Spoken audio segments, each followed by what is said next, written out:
اعوذ باللہ من الشیطان الرجیم بسم اللہ الرحمن الرحیم۔ اب جوڑا ہے سورۃ البروج اور سورۃ الطارق، والسماء ذات البروج والسماء والطارق، یہ ایک جوڑا ہے۔ سورۃ البروج بسم اللہ الرحمن الرحیم، اس کا جو پس منظر ہے پہلے اس کو تاریخی طور پر سمجھ لیجئے۔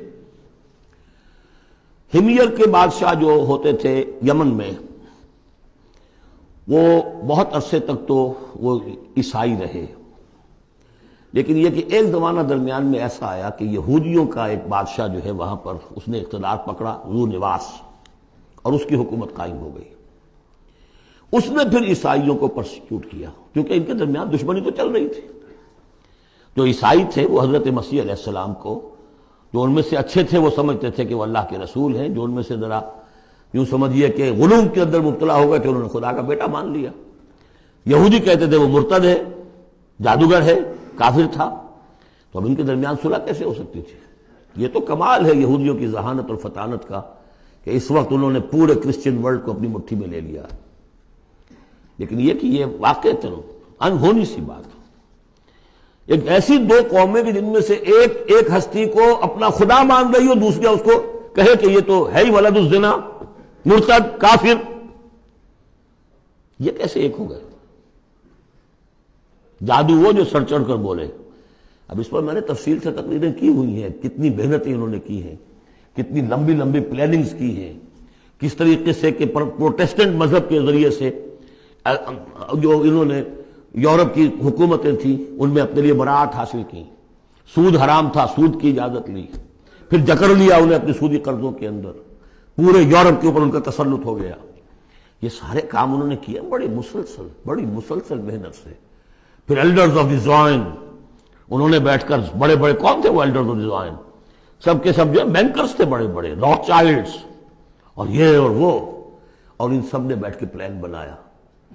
1897 میں جو پلان بنایا ہے، 20 سال کے اندر اندر اس کا پہلا نتیجہ حاصل کر لیا، بالفور ڈیکلیریشن لے لیا برطانیہ سے کہ یہودیوں کو حق حاصل ہے کہ فلسطین میں آباد ہوں، جائیں مکان خریدیں، زمینیں خریدیں، جس کے نتیجے میں 31 برس کے بعد اسرائیل کی ریاست قائم ہو گئی 1948 میں۔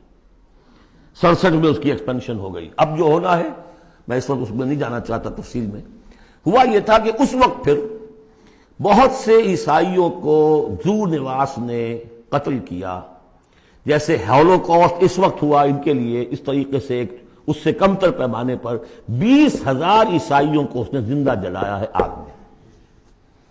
اور بڑے بڑا یہ واقعہ حضور کی بعثت سے بہت قریب تھا، یہ 523 عیسوی میں ہوا ہے واقعہ اصحاب الاخدود کا، اور بالکل یعنی سمجھیے کہ یمن میں ہوا ہے، جو کہ مکے کے جنوب میں ہے۔ وہ ہے یہ اصحاب الاخدود، بڑی بڑی کھائیاں کھود کر اس میں لکڑی کا ایندھن بھر کر آگ جلائی گئی، اور پھر ان کو لے جا کے جو ہے وہاں پر ڈالا گیا۔ والسماء ذات البروج، قسم ہے آسمان کی جو برجوں والا ہے، والیوم الموعود، اور قسم ہے اس دن کی جس کا وعدہ ہے جو آ کر رہے گا، یعنی قیامت کا دن۔ وشاہد ومشہود، اور قسم ہے اس دن کی جو خود آتا ہے، یعنی جمعے کا دن عام طور پر سمجھا گیا ہے، اور بھی ان قسموں کی مختلف تعبیرات ہیں۔ جمعہ جو ہے خود آتا ہے چل کر ہر گاؤں میں، ہر شہر میں۔ وہ مشہود عرفہ کا دن جو ہے وہاں پہ آپ کو جانا پڑتا ہے، وہ عرفہ یہاں نہیں آئے گا، وہ عرفات تو وہیں ایک جگہ پر ہوگی جہاں پر کہ حاضری دینی ہوگی۔ یہ ساری قسموں کے بعد اصل بات کیا؟ قتل اصحاب الاخدود، ہلاک ہو گئے وہ کھائیوں والے جنہوں نے کھائیاں کھودی۔ ویسے تو یہ کہ ہلاک ہو گئے وہ جو جلے ہیں، جن کو جلایا گیا ہے، حقیقت کے اعتبار سے ہلاک وہ ہوئے جنہوں نے جلایا ہے۔ یہ تو جلے، ادھر جان نکلی، ادھر گئے اللہ کے ہاں جنت کے اندر، اور ان کا جو حشر اب ہوگا تو وہ تو اصل میں تو ہلاک تو یہ ہوئے ہیں۔ قتل اصحاب الاخدود النار ذات الوقود، وہ آگ جو بڑی ایندھن والی تھی، بڑی ایندھن سے جلائی گئی تھی، اذ ہم علیہا قعود، جبکہ وہ اس کے کناروں پر بیٹھے ہوئے تھے، وہم علی ما یفعلون بالمؤمنین شہود، اور جو کچھ وہ کر رہے تھے اہل ایمان کے ساتھ اس دیکھ بھی رہے تھے، نظارہ کر رہے تھے۔ جو چیخ چہاڑ ہوگی، جو کچھ ہوگا وہ وہاں ہو رہا تھا۔ جیسے کہ ایکسٹرمینیشن پلانٹس بنائے گئے ہٹلر کی جرمنی میں، اور اس میں وہ گیس چیمبرز، اور پھر اس کے بعد پٹے، اور اس کے اوپر لاشیں جا رہی ہیں، اور ان کا چورا کر کے اور کچھ کیمیکل سے ان کو ٹریٹ کر کے ایک سیاہ مائع نکل رہا ہے بدبودار باہر، اور کچھ بھی نہیں، نہ کسی ہڈی کا پتہ ہے، نہ بال کا پتہ ہے، نہ گوشت کا پتہ ہے۔ اس سے پہلے ان کے کپڑے اتروا لیے جاتے تھے کہ اس کو ان میں جوئیں ہوں گی، ان کو ذرا ہم نے فیمنٹ کرنا ہے، اس کو سے نکالنی ہے جوئیں۔